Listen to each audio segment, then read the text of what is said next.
everyone. This week I wanted to challenge myself to use only this box of thrifted odds and ends to make some really chic and unique home decor. But before I show you the final products that I made out of this box, let's talk about why I have a random box full of thrift store odds and ends. If you're new here, my name is LK, and if you're not, then you know I've been in a whirlwind of secondhand shopping for this Spanish revival home because my style has always been kind of more mid-century and minimal, and I really want to merge the two. And so far I think I've done a pretty good job with the living room and the dining room. If you want to check out those makeovers, I will link them down below, and I think they turned out pretty great if you ask me. But beyond that, in order to consistently achieve this really vintage, eclectic aesthetic in my home, I'm realizing that if I want to keep that up on a consistent basis, I've got to be a constant regular customer at the thrift stores. And while I'm there, I can't help but be attracted to some of the most random things, whether it's blocks of wood or broken clocks or bags of beads, and I'm just wondering if I can use them maybe in the future because it's so hard to find exactly what you're looking for when you go to a thrift store. If you ever go there with the intent to find one thing, you never will, but you'll find 100 other things. So this box is my thrift flip box, and I dump things in here whenever I think that I might be able to use it in the future. And right now the box is getting a little full, so I really want to level it out as much as I can. So let me show you what kind of home decor pieces I was able to make this week.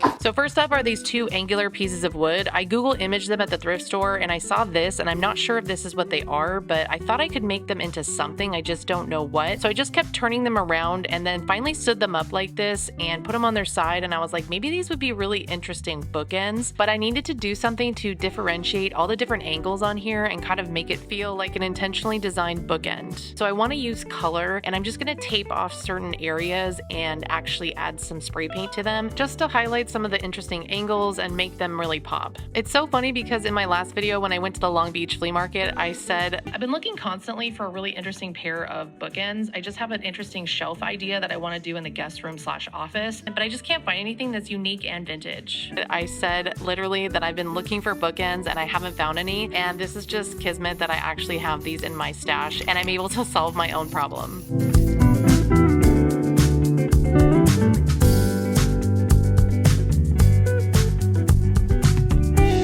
It was here that I started to make things a little bit unnecessarily complicated for myself, but I really wanted this to look like a high-end piece of decor, something that actually feels vintage or antique. So I decided to sit here for about an hour and a half and tape off all of these little wood pieces right here and just use my X-Acto knife to make sure that I got it correctly so that I could spray paint the inside and just give it some kind of depth.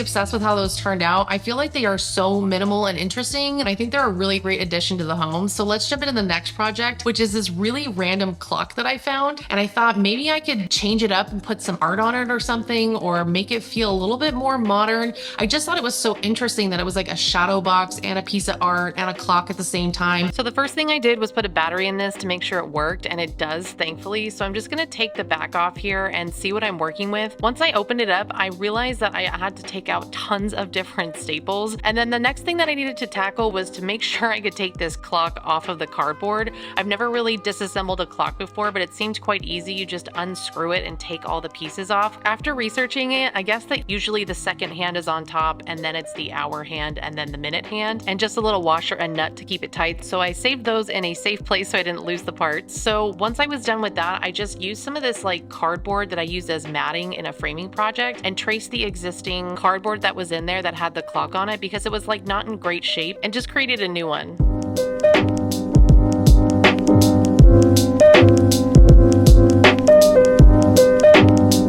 And then I saw this Bauhaus pattern online and I really wanted to emulate that, but with some brighter colors and make it feel like my own. So I got this chalk paint a while ago and I've just been reusing it for a bunch of different projects, and this is going to be my base layer. And I used a foam roller because I really wanted to have a smooth finish and make it feel kind of, again, high end. If I used a paintbrush, I think it would have just had too many paint strokes. And because this material is used for matting in frames, it was pretty stiff and didn't end up warping after painting it. Once I let that dry, I just took some painter's tape and made a border on the outside and then made a border on the inside. And now I'm just going to paint the second layer. And I want to do this gradient where it's like light on the outside and then a little bit muted on the next layer and then kind of really saturated in the center.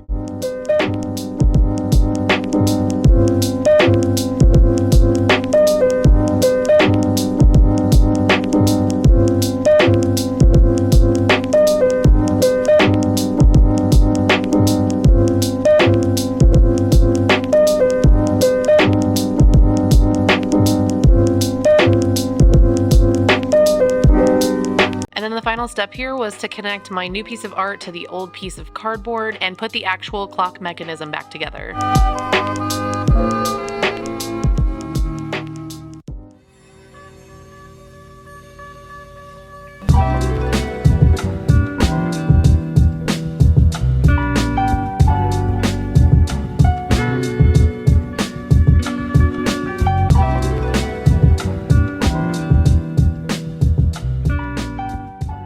I'm so obsessed with how this turned out. I'm really shocked, to be honest, because I had no idea that it would actually look like something I would want in my home. It's just a really fun vintage pop of color. But our next project is kind of like tied in first place with my favorite project.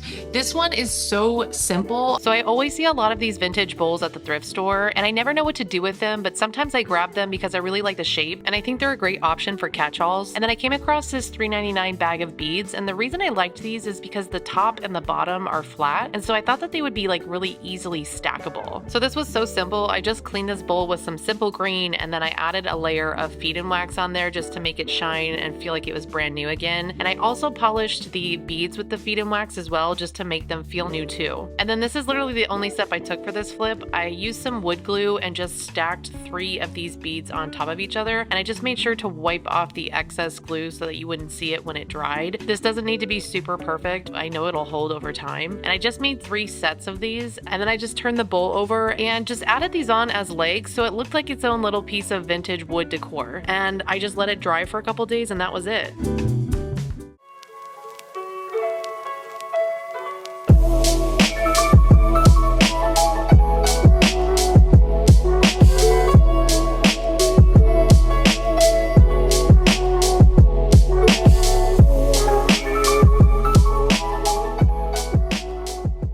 Hopefully you can agree that this project is just as amazing as the last one. I really love it and I think it's super cute. Let me know in the comments what you think and which one has been your favorite so far. So I'm constantly finding really interesting pieces of glassware that are interesting shapes. And I liked this bowl because it had a flat end.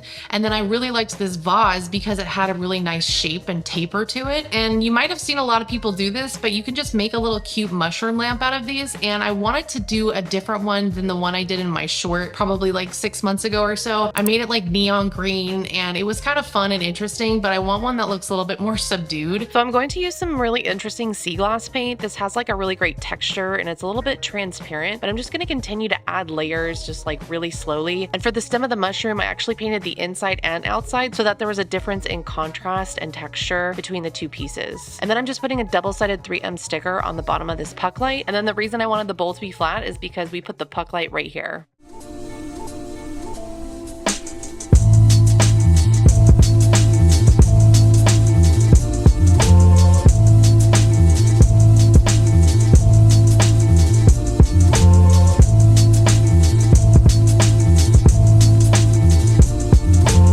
This is such a cute piece and I think it really adds like a little personality and style to any room, and it's so cheap to make. If you're enjoying this series so far, make sure you hit the subscribe button and the notification bell to be notified if I release a new installment of this series. I have to say I'm really proud of myself for making a dent in the thrift flip box this week, but there's still so much left to flip. So if you're interested in checking out more videos like this, let me know in the comments and let me direct you toward these DIY and thrift flip playlists if you like content like this. By the way, I can't believe there's like 1,500 300 of you now, and I'm totally enjoying having so much fun with you in the comments. So as always, thank you so much for watching, and I'll see you guys next week. Bye.